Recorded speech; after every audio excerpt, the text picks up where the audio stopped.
Well, we left Martinez, Georgia, Augusta, Georgia as such, and then we came through North Augusta, which is in South Carolina, and now we're going to go right through the Savannah River Plant properties to continue then south, a little southeast to Beaufort, South Carolina. Only in Beaufort, we've checked in with Catherine, and we all had a good conversation and a little rest. It's about 3 o'clock, 3:30, and it's now about 7:30, 7:45, and we walked down along the river walk. This is the Beaufort River. We just scan this a little bit. These are some little shops facing the waterfront. And there is Catherine and Bill. And they have a couple of cafes along here, just very relaxed, very casual. And you see they are facing the waterfront. There's a pavilion where they have entertainment about every weekend. And very well maintained, very lovely. We'll get more of this later. Well, we checked in yesterday after driving from Augusta, Georgia, and we walked down to the waterfront and we had a bite to eat at Bananas with Catherine. And now this morning we've already been out to a place called Whitehall and had lunch with her. She came in for lunch. She has a program going today and so couldn't take the day off. And this is where she lives. Just last weekend she moved up to the 3rd floor. We're on the back side of the 2nd floor, a lovely room, very warm, friendly, and we just finished meeting the landlord, in fact. There are 3 young men who also reside here, and it's just a very lovely environment. And Catherine lives on Craven Street, so we're going to take a little southern walk. There's the moss on that tree. Isn't that beautiful? Such a pleasant environment. And this is an older section of Beaufort. Well, I'll take a picture of this and get that little squirrel that just skirted around the tree. I've never seen a purple sunflower. I don't know what that is. I call it a sunflower because it has a similar shape, but that's really beautiful. Now that is a real cat. It's gray and white, and it matches the house, gray and white. All these old homes. Just gorgeous. And we're going to do this a little bit later. Well, we may as well start with deck here in Kathy's unit. And we're up on the 3rd floor, and it is delightful. Oh, sit down, relax. Just plain old enjoy it. Isn't that great? And we're up on the level with the top of the houses. And this is the entry into her 3rd floor unit. And we'll videotape that a little later. Yeah, we'll expect to hear that dinner bell in a few minutes because John's going to grill and Kathy's going to bake some potatoes, and we're going to have a delightful time together. You can hear that airplane, but Bill just said they're high, and I think we're high. I don't mean high on alcohol, we're just high in the building, 3rd floor. Just beautiful. Well, these are the stairs to the downstairs and the front door. And this is the door to the apartment of a young man named Brian that we met, along with his mother, his sister, and his young son, Kyle.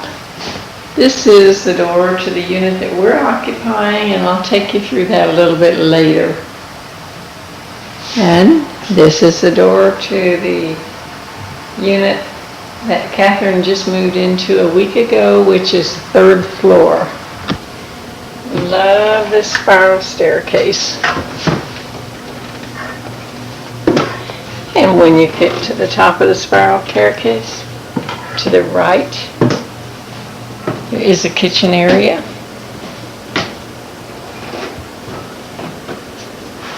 There was a Singer sewing machine. A living area.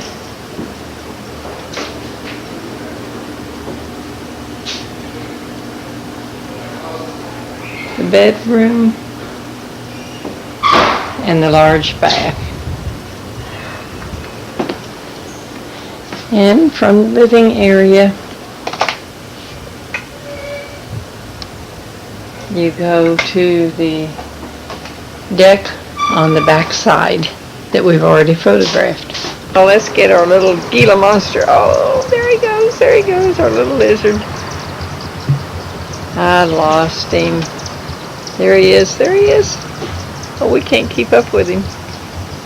He went under the broom closet. That was a little green one that went under the trash can. We'll watch for him. He'll come back out.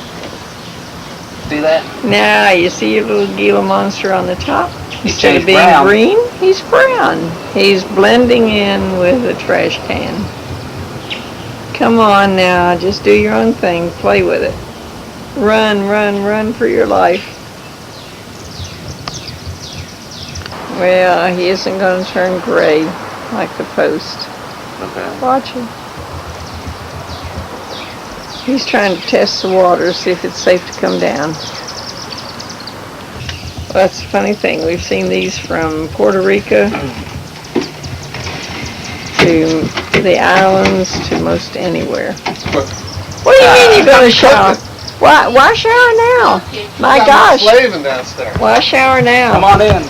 I tell you what. We've been playing with the little. Come on and join us, but don't ask. Come Don't ask for this. He run across. He was all green, you know, and then he run across, and then he come back on that board, and he turned brown, you know. He's trying to play games. Bill, you invited them to join us, but you didn't tell them they can't have the Chase Lounge. No, he can't have. Well, that's all right. That's for gas.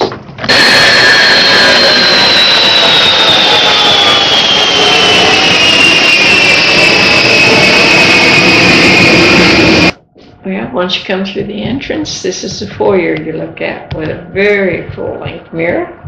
And then the sitting area. And then as you go through, there's a fireplace. And the dining area. Oh, I think we're going to have dinner in here tonight. And I thought you all were cooking. We are. Cooking up We water. are getting a lecture. Getting a lecture. Yeah, I like your smile on some cooking. No, you're on candid camera. Well, did you catch any fish last night? No, sure did. Sure did. Daddy. Yes, we met her last Yeah, we night. met her whenever we were getting ready. We found out we should have waited 8 days for the full moon of 3 days ago. It's supposed to wait 8 days. Well, you know what the full moon does to you, though. Don't forget fishing. Yeah. See ya. Meat preference. All right, here's the approach to the back of the house. And you see all the beautiful brick sidewalk and lovely cars and the house. How manicured it is. Well, I want to tell you, everything comes to an end, an abrupt end. John teasing the grill. That's wonderful. This is a gourmet grill. Wonderful. If people don't know, tell them it's a A gourmet gourmet grill. grill, I should say. So long as it doesn't fall in through the top of the garbage pit. That's wonderful.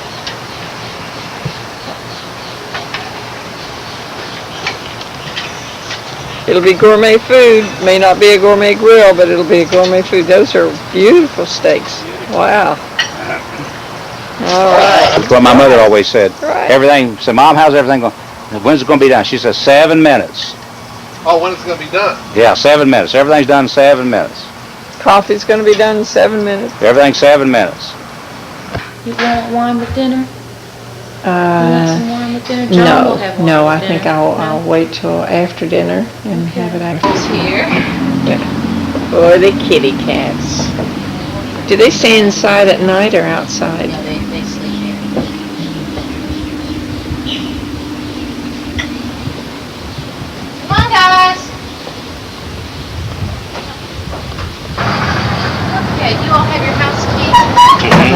And what I thought I'd do is I'll put it in an envelope or something and then put it back. We lock the door, we leave, throw it in the mailbox. Through that slot. Yeah, you can do that. It's not, yeah, that's. Yeah, here comes our morning Oh, transportation. we got a female This driver is Southern Morning today. Hear that, Transportation. Susan? Right, a female driver. Looks like a well-fed horse. Are you ready for some passengers? Yes.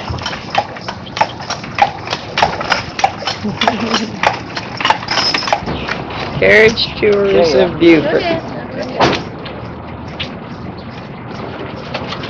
then this is Tony. And we'll be giving you a tour this morning.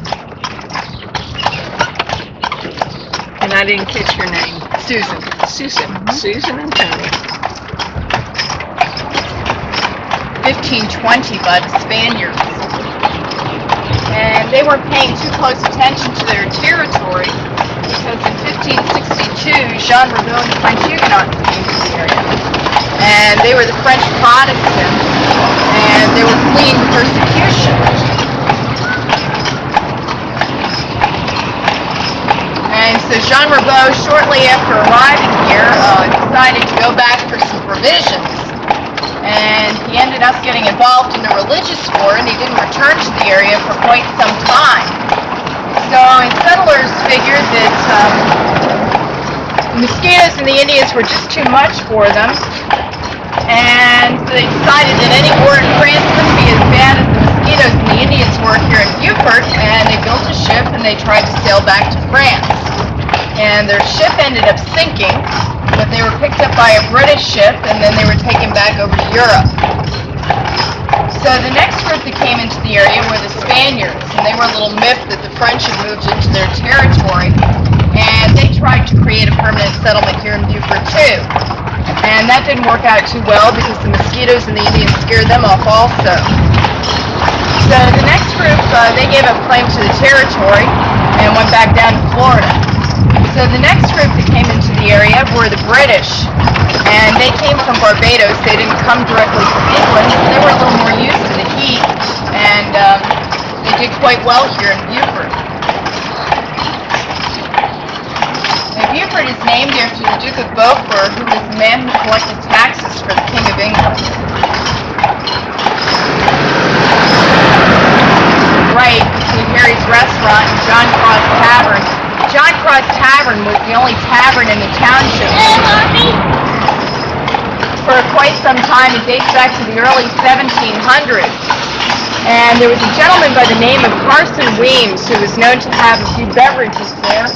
And he was the man who came up with the story about George Washington chopping down the cherry tree. That's where that story came from, John Cross Tavern. So this house over to the left is the John Mark Veneer House. It dates back to 1790.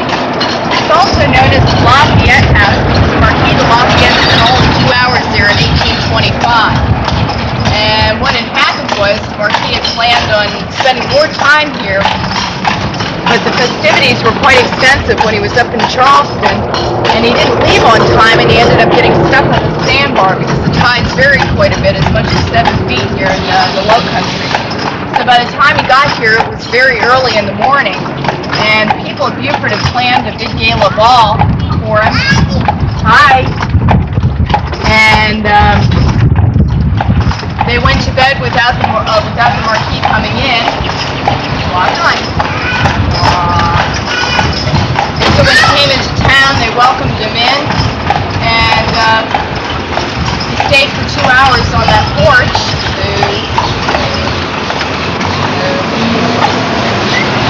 And ever since then, the home has been known as the Lafayette House. That was enough to spare from destruction in the 1940s. And the house also served as federal headquarters during the Civil War, and it currently houses our historic foundation.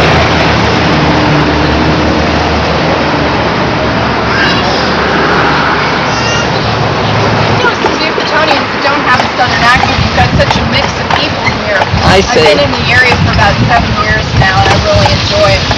Alright. Now, look over there, the bridge is a turning bridge. And before that turning bridge was there was a wharf over near Ladies Island, which is the island you see across the bay.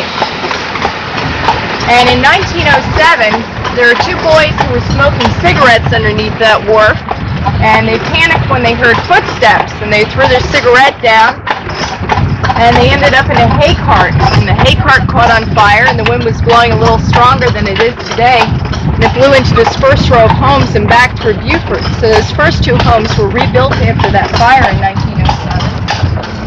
And then the third home was spared by a bucket brigade. And historically it's known as the William Sam's house.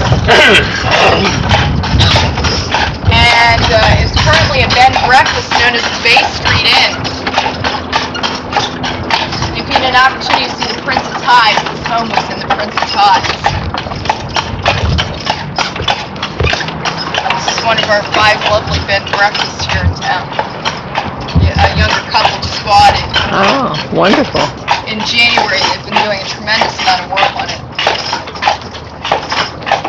A lot of movies are filmed here, aren't there? Yes, quite a few. It's really worked out very nicely for Beaufort. It's given us notoriety. As a matter of fact, our tourism doubled last year from the year prior. So it's really getting to be a well-known destination for visitors. That little house was used as a wash house. And some of the homes you'll see have cookhouses, and that was so they wouldn't heat up their homes unnecessarily, because these were secondary homes for the wealthy plantation owners. These were their summer homes. And you'll notice this house, this is the Old Point Inn with the Old Point cat on there, and so is there. And that home dates back to 1898. That was Mr. John Waterhouse who built that, and he built it as a wedding gift for his bride.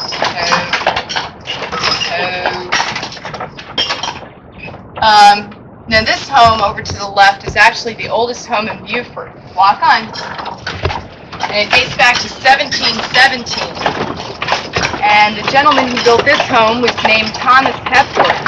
If you look on the back side of that house, you'll notice those slots. Those are musket slots. And Mr. Hepworth was a survivor of an Indian massacre here in 1715, and Indians came as far away as Georgia and Alabama, and they burned Beaufort to the ground. And so I guess when Mr. Hepworth came back here, he felt those musket slots were a necessary amenity to ward off any stray Indians.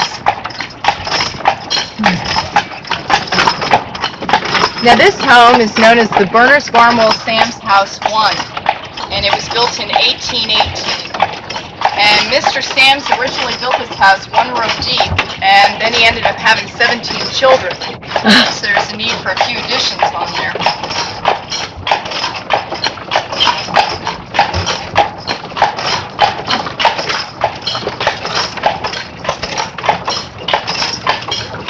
Now the home during the Civil War was known as Contraband Hospital Number 10. And contraband was a polite term that the Federals came up with for the freed blacks. And so that was used as a freed black hospital. And many of the homes here in Beaufort were used as hospitals during the Civil War. The reason for that was Sherman came through here very early on, within the first 6 months of the war.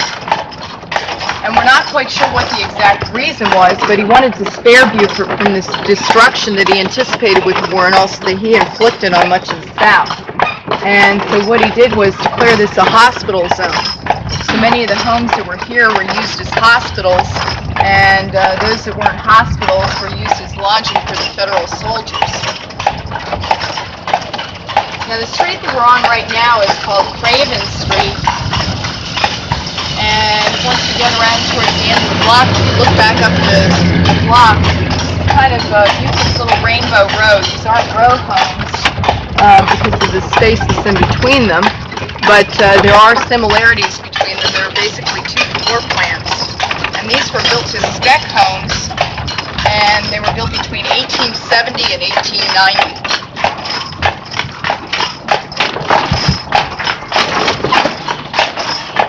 Of architecture.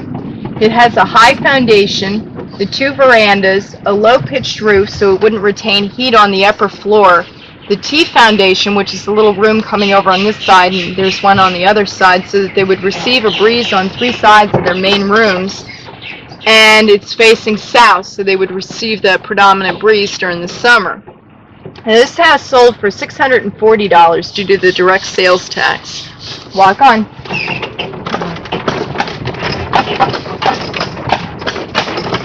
Some house. This is the sister house to the Edward Means house.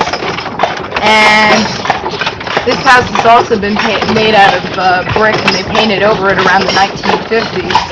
And most of the very beautiful homes that you see here in Beaufort were actually built during the 1850s, and that was Beaufort's most prosperous time.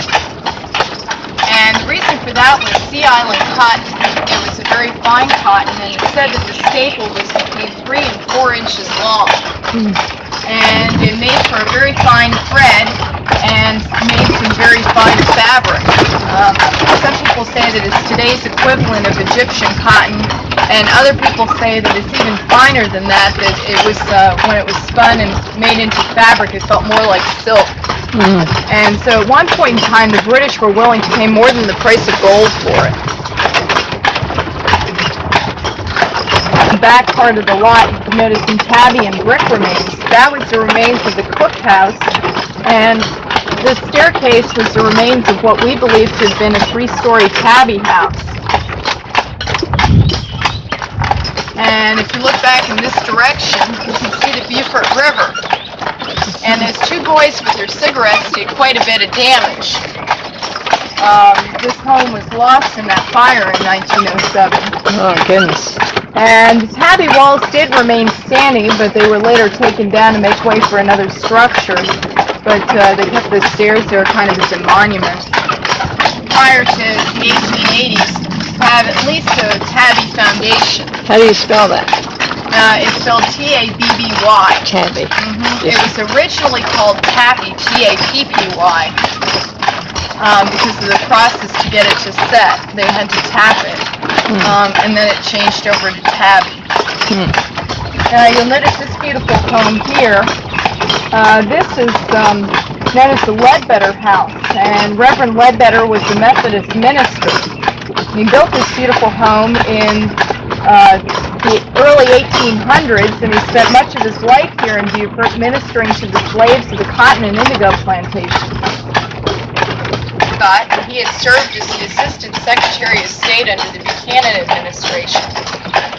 And he built it originally on Bromo Plantation. And then he built it in 1860. And then another gentleman in 1876 decided that he liked the house but didn't like the location, and he moved the house by barge up the Beaufort River. Hey, Patty. Moved that from Carteret Street.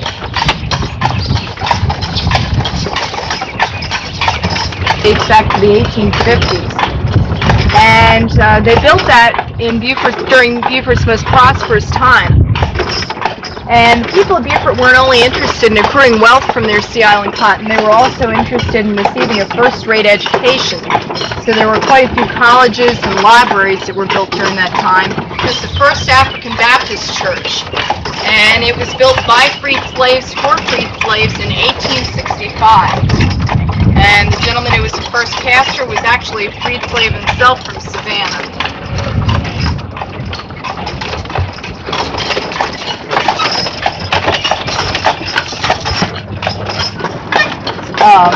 Pillar from the left. That one's upside down. All the other ones on this block are in the right way. We aren't quite sure whether that was just an error on the craftsman's part or whether it was done intentionally. This place looks familiar. This is where you live? I love these homes. They're really beautiful. These were crafts. And there were basically 2 reasons that I've heard that they were there. One of them was a rather noble reason, and the other was not quite so noble. The noble reason was because they could open up the doors and then have a breeze all the way down to the floor going through the home. And the not quite so noble reason was In fact, at one point in time, the British taxed the Beaufortonians on the number of windows that they had. And so if they had those little doors underneath it, it would open into a door and they wouldn't be taxed on it because those were doors and not windows. How about that? Try to get around things too back in the Oh, day. yes. Well, from my understanding, they also taxed on closets, and that was true also over in Europe. So that's where the armoires came from. They originally had closets. I didn't When they know. started getting taxed on them, they took them out and figured their way around.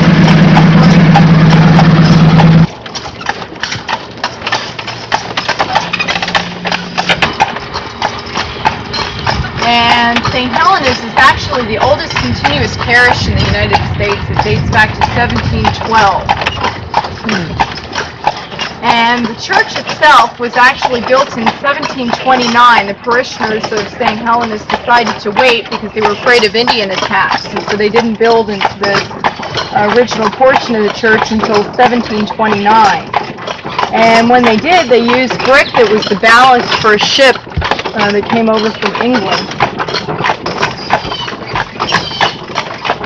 It's got that kind of steeple like that hill, like the one there at St. John's, you know. That's all out of Windsor. It's also a bed and breakfast, isn't it? I think we just asked it, and that was where your interest in horses because you did so well, do so well with Tony. Yeah, he's such a good horse too. He's got such a nice temperament. How old is he, I wonder? He's between 8 and 9. Is he? Now, what type of horse is he? He's a Percheron. Okay, yeah, I wondered. He looked almost had a little big hoofs there, like the Clydesdale a little bit. You know. Yeah, no, the Clydesdales, Percherons tend to do a little bit better in this weather, in this climate. And what does the Percheron? Where do they come from? They come from France, and they were originally draft horses that were taken over by the by the French during the Crusades, and then they bred with the Arabians, and that's why they have finer features. They're actually one of the few draft horses that you can do trot work with. They're a little more refined and a little more fine-boned than, say, a Belgian or a Clydesdale or something like that. Okay, that explains the big hoofs and the gentleness. Yes. Well, we finished our horse and carriage tour, and now we're here at a little coffee shop.